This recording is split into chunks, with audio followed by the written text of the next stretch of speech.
Andy Spalding here at the University of Richmond School of Law, and we're talking about Brazil, which the media would have us believe is in a state of crisis. But what if I were to tell you that Brazil is actually a stunning success story for anti-corruption reforms, for the rule of law, and for democracy itself?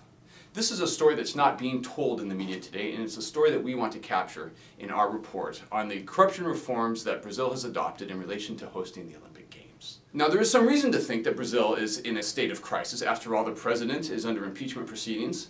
One of its flagship corporations, Petrobras, is revealed to be systemically corrupt, and a dizzying number of high-level government officials are under criminal investigation for their participation in this corruption scheme.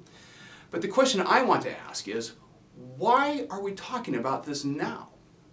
Why do we know about it? Any Brazilian on the street would tell you that this corruption has been around for generations. Its origins go way back to a history of colonization and military dictatorships. And if that's true, then why today do we know so much about it? Why are people going to jail? That's the story that we really want to tell. It's a stunning story for the success of democracy and for the implementation of anti-corruption reforms. Brazil has, in a very short period of time, adopted a number of reforms and applied those reforms to expose systemic corruption and to hold officials, public and private, accountable. In our report, we'll talk about the specific laws that Brazil has adopted. We'll talk about why they're taking such effect, and we'll try to reframe the story of Brazil as one of breathtaking success.